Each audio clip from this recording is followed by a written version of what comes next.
I kind of want to open this up because there's a whole thing going on right now with child actors. I'm gonna read a post by Jay Lewis, aka Lil JJ. He posted on Facebook, "Just Jordan got canceled.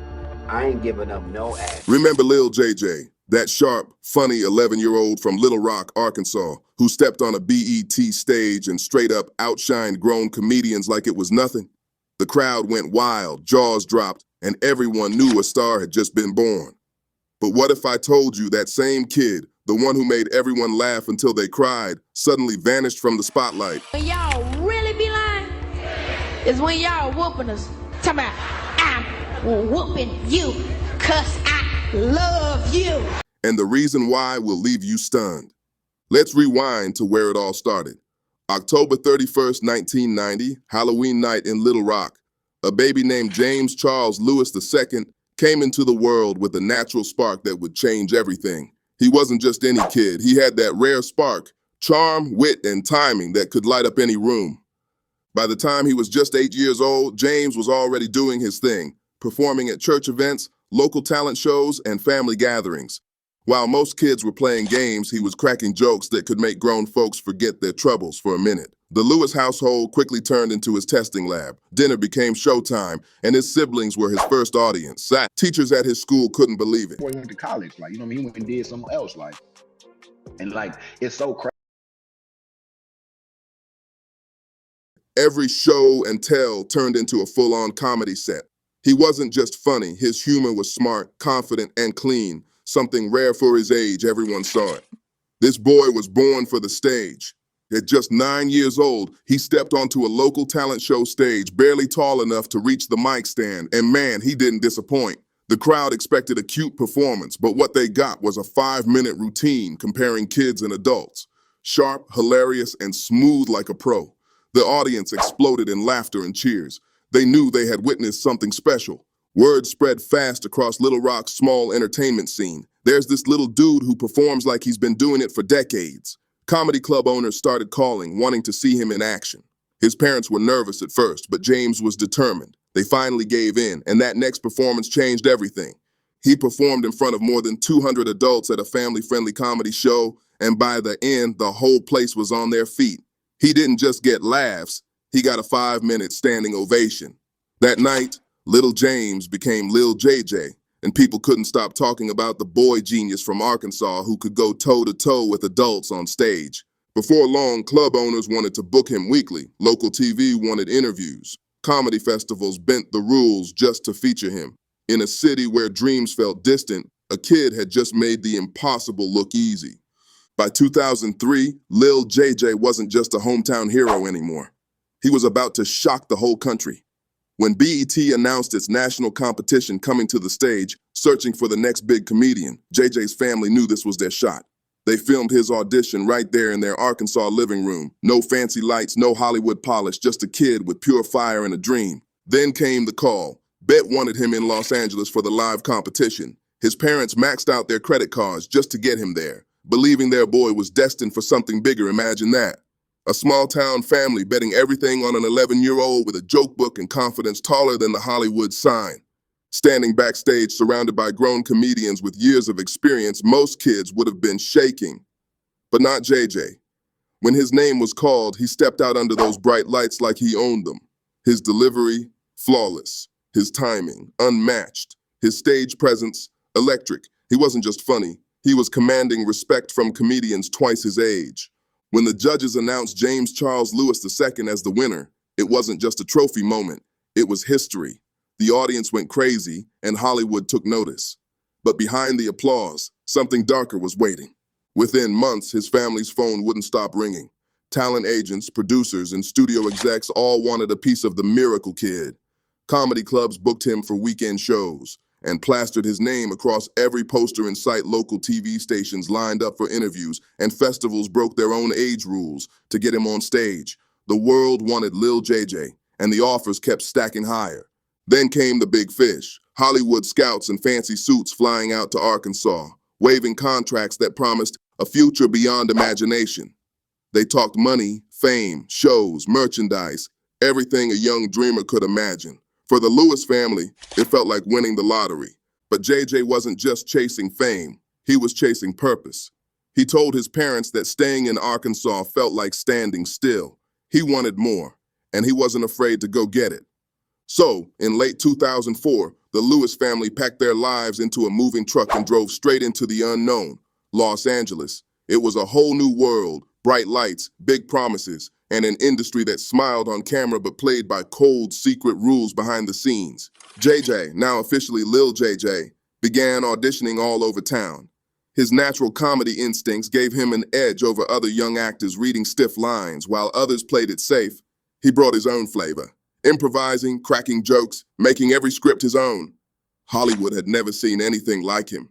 Then Nickelodeon came calling. The network needed a new star to bring life back to their hit show, All That. And when Lil JJ walked into that audition room, the energy shifted instantly. The kid had arrived. Again! When Lil JJ auditioned for Nickelodeon's All That in early 2005, the room lit up instantly. He didn't need a warm-up or second take. His timing, confidence, and that natural spark made the whole place laugh. Network execs were blown away. This kid wasn't reading lines, he was owning them. By the end of that audition, Nickelodeon knew they had struck gold. They offered him a spot on the show's 10th season, letting him host the Vital Information segment, a gig once held by comedy legends. Overnight, Lil JJ went from local fame to national recognition. Millions of viewers tuned in every week to see the Arkansas kid with the unstoppable smile. Kids loved him, parents respected him, and Nickelodeon saw dollar signs. But behind those bright colors and laugh tracks, the grind was intense. Sets were packed with adults treating young actors like products, not people. The schedules were tight, the expectations sky high, and the cameras never stopped rolling. For a teenager, the pressure to always be funny, polite, and perfect could crush anyone's spirit. Still, JJ handled it like a pro. He didn't fake his energy. That was all him. His comedy felt real, and fans could feel it too. Ratings for All That started to climb again, and executives couldn't ignore the numbers viewers tuned in just for him. That's how powerful his presence was. So in 2007, Nickelodeon made a bold move. They gave Lil JJ his own sitcom. The show was called Just Jordan, and it premiered on January 7th, 2007. The storyline felt familiar. A 16-year-old boy from Arkansas moves to Los Angeles to live with his grandfather and work at the family diner. Sound familiar? It was basically Lil JJ's real life turned into TV. For a 17-year-old, this was massive. His name was in the title, his face was on the posters, and his jokes were the heartbeat of the show. He wasn't just part of a cast, he was the show. Critics loved the mix of humor and emotion, and fans connected instantly. The writing balanced fun with real teenage experiences, something rare for Nickelodeon at the time. The series had strong roots too. It was produced by Ralph Farquhar, the same genius behind Moshe, The Parkers, and The Proud Family. That meant the environment had more cultural authenticity and support than most kids' shows ever did. Still, the spotlight was heavy. JJ had to carry the show's success on his shoulders while staying upbeat and funny in every scene. When the second season hit in late 2007, they filmed in front of a live audience, and that raised the stakes. More energy, more pressure, more eyes watching. Fans were loving it, critics kept praising it, and Nickelodeon started hinting at a possible season 3. Everything looked perfect until the storm hit. By late 2007, Just Jordan was running strong. Fans loved it, ratings looked solid, and Lil JJ had officially become one of Nickelodeon's biggest young stars. He was doing interviews, appearing at events, and proving that his success wasn't luck. It was pure talent and hustle. Everyone thought season 3 was a sure thing. Then, out of nowhere, disaster hit. On November 5th, 2007, Hollywood went silent. The Writers Guild of America launched a massive strike, and just like that, every major scripted show shut down, including Just Jordan. The lights dimmed, the sets closed, and hundreds of people were suddenly out of work. Went to college and started going, my boy went to college, like, he went and did something else, like. And like, it's so crazy because of what he did in his childhood, people are frowned like, what are you doing in college? For established shows, the strike was just a pause. But for new ones like JJ's, it was a death sentence. Nickelodeon aired whatever episodes were already finished, but without new content, fans slowly drifted away. People changed channels, new shows popped up, and the magic started slipping. The strike dragged on for 100 long days before it finally ended in February 2008. When Just Jordan returned, the audience wasn't waiting anymore. Ratings dipped hard. Nickelodeon execs started crunching numbers and talking budgets. It didn't matter that the show had positive reviews or that Lil JJ had poured everything into it. To them, it was just a business move. The final decision came fast and cold: canceled. After 29 episodes and 2 strong seasons, Just Jordan was officially over. The last episode aired on August 23, 2008, and just like that, the dream was gone. JJ was only 18, legally grown but emotionally crushed. One minute he was a lead actor with billboards and fans. The next, the phone stopped ringing. Usually when a show ends, Hollywood finds new gigs for talent. Agents set up auditions. Directors remember standout performances, and careers move forward. But for Lil JJ, it was like someone hit mute on his life. No calls, no auditions, no callbacks, just silence. People around the industry started whispering, and none of it made sense. Some said he was hard to work with, even though no one could give an example. Others claimed he didn't fit anywhere. Too old for kids' shows, too young for adult roles. But insiders knew there was more to it. JJ had entered Hollywood as a creative force, smart, outspoken, and unafraid to think for himself. He didn't just follow directions, he brought ideas, he challenged weak scripts, and he knew what made something funny. But in an industry built on control, that confidence scared people. Hollywood likes its young stars to be obedient, a smile, read the lines, take orders. But JJ wasn't built that way. He had vision, he had backbone, and that made him a problem in a system that only rewards silence. So, instead of mentoring him, the industry quietly shut the door. No more auditions, no second chances, just exile. And just like that, the boy who once had the world laughing was now completely off the map. After Just Jordan got canceled, Lil JJ went from being everywhere to being invisible. Just like that. Hollywood, the same town that once couldn't get enough of him, suddenly acted like he didn't exist. For months, the calls stopped, the auditions disappeared, and the excitement faded into silence. Imagine that. One of the most promising young stars in the game completely frozen out. Nobody gave a clear answer. Agents dodged questions, execs pretended to wish him well, and industry insiders whispered nonsense. Some claimed he was too opinionated. Others said he had outgrown the network image. But deep down, JJ knew the truth. He hadn't done anything wrong. He just refused to play their game.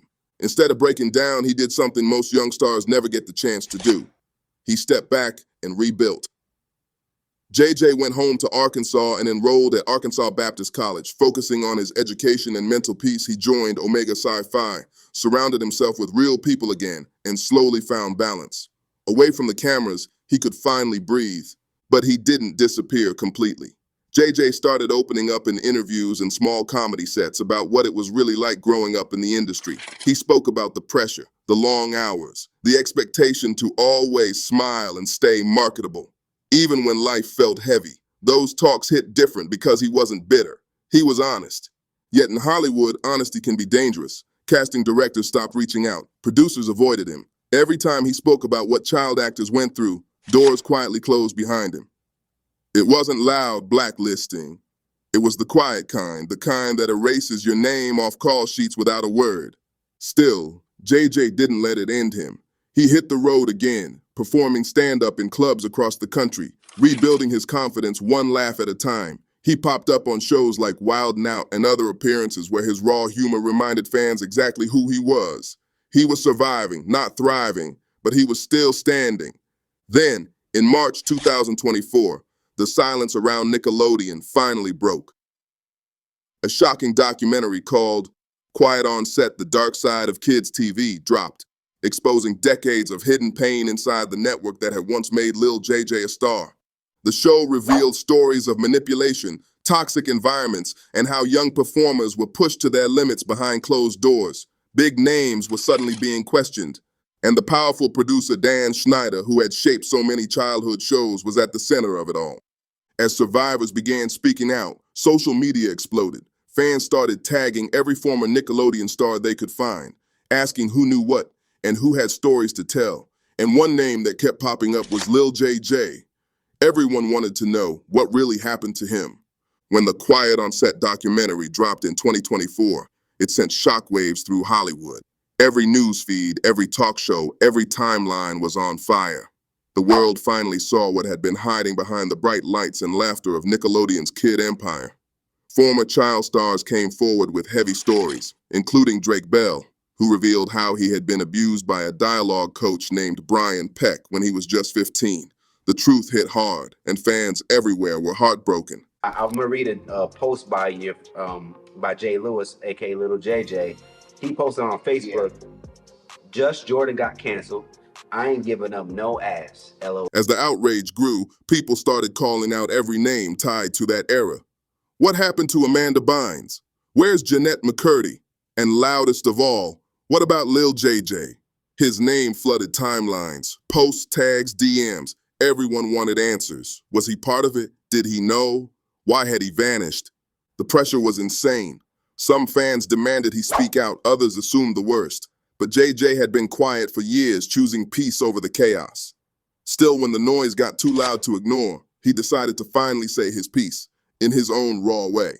On March 20th, 2024, out of nowhere, Lil JJ broke his silence with just 4 words. He didn't do an interview, didn't call a press conference. He posted a message on Facebook that spread like wildfire. The internet froze for a second, then exploded. Screenshots went viral instantly. The post was blunt. No filters, no polished PR talk, just honesty. Fans were stunned. Some praised him for standing firm and refusing to fake victimhood for sympathy. Others criticized the way he said it. But what mattered most was what those 4 words really meant. Lil JJ wasn't dismissing anyone else's pain. He was just saying his truth didn't look like theirs. He wasn't abused. He wasn't broken. But he was punished by an industry that shuts down anyone who refuses to play by its rules. Hollywood didn't hurt him with what they did. They hurt him with what they didn't do. They erased him quietly and completely for being too real, too confident, and too uncontrollable. That's the part people miss. The system doesn't always destroy you with scandal. Sometimes it just makes you disappear. But JJ's comeback proved that silence doesn't win forever. By speaking up, even briefly, he exposed a side of Hollywood more twisted than any rumor, the side that punishes independence. He might have lost his show, but he never lost his truth. Lil JJ's words reminded everyone that not every child star story ends in tragedy. Some end in strength. He didn't need their approval anymore. His voice was his victory, and that's the real legacy. The boy who wouldn't be controlled turned into the man who wouldn't be silenced. If you felt this story, make sure to like, subscribe, and share this video with someone who remembers Lil JJ. Drop your thoughts in the comments. What do you think really happened behind the scenes? This is Street Fame Files, where we break down the stories they try to bury. See you on the next one.